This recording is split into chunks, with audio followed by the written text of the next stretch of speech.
മറ്റൊരാളുടെ സ്വകാര്യതയിലേക്ക് മൊബൈൽ ക്യാമറകൾ കൊണ്ടുചെല്ലുന്നവർ അറിയാം. ശ്രദ്ധ നേടി കേരള പോലീസിന്റെ പോസ്റ്റ്. കഴിഞ്ഞ ദിവസം നടൻ സലിം കുമാറിന്റെ മരണാനന്തര ചടങ്ങുകൾക്കിടെയുണ്ടായ ഇത്തരത്തിലുള്ള സമീപനമാണ് കേരള പോലീസിന്റെ പോസ്റ്റിന് ആധാരം. പല ഓൺലൈൻ മീഡിയകളും മരണത്തെ ആഘോഷമാക്കുമ്പോൾ അതിൽ വേദനിക്കുന്ന ചിലർ കൂടിയുണ്ടാകും. സലിം കുമാറിന്റെ വീട്ടിൽ ദൃശ്യങ്ങൾ എടുക്കുന്നതിനായി പലരും പരിധി വിട്ട് ശ്രമിച്ചതും ഇത് അദ്ദേഹത്തിന്റെ കുടുംബത്തിന് ഉൾപ്പെടെ ബുദ്ധിമുട്ടായതും ചർച്ചയായിരുന്നു. ഈ സാഹചര്യം കൂടി കണക്കിലെടുത്താണ് പോലീസ് തങ്ങളുടെ ഫേസ്ബുക്ക് പേജിൽ പോസ്റ്റ് പങ്കുവച്ചിരിക്കുന്നത്. മറ്റൊരാളുടെ ജീവിതത്തിലേക്കും സ്വകാര്യതയിലേക്കും മൊബൈൽ ക്യാമറകൾ കടന്നു ചെല്ലുകയും സോഷ്യൽ മീഡിയ വഴി ആഘോഷിക്കപ്പെടാറുമുണ്ട്. മനുഷ്യന്റെ ദുഃഖവും മരണവും നാടിന്റെ പ്രതിസന്ധിയും അപകടങ്ങളുമൊക്കെ ചിലർക്ക് സമൂഹമാധ്യമങ്ങളിൽ കാഴ്ചക്കാരെ കൂട്ടാനുള്ള ഉപാധികളായി മാറുന്നു എന്ന് പോസ്റ്റിൽ പറയുന്നു. അനാവശ്യ ഇടപെടലുകളും സ്വകാര്യതയിലേക്കുള്ള കടന്നുകയറ്റവും മനുഷ്യന്റെ അടിസ്ഥാന അവകാശങ്ങളോടും സ്വാതന്ത്ര്യത്തോടുമുള്ള വെല്ലുവിളിയാണെന്നും പറയുന്നു.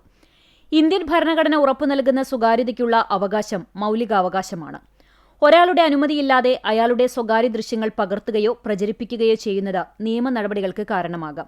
ഇൻഫർമേഷൻ ടെക്നോളജി ആക്ട് 2000 സെക്ഷൻ 66 ഈ പ്രകാരം ഒരാളുടെ സ്വകാര്യത ലംഘിച്ച് ചിത്രങ്ങളോ വീഡിയോകളോ പകർത്തുകയോ പ്രചരിപ്പിക്കുകയോ ചെയ്യുന്നത് 3 വർഷം വരെ തടവും 2 ലക്ഷം രൂപ വരെ പിഴയും ലഭിക്കാവുന്ന കുറ്റമാണെന്നും കുറിപ്പിലൂടെ പോലീസ് മുന്നറിയിപ്പ് നൽകുന്നുണ്ട്.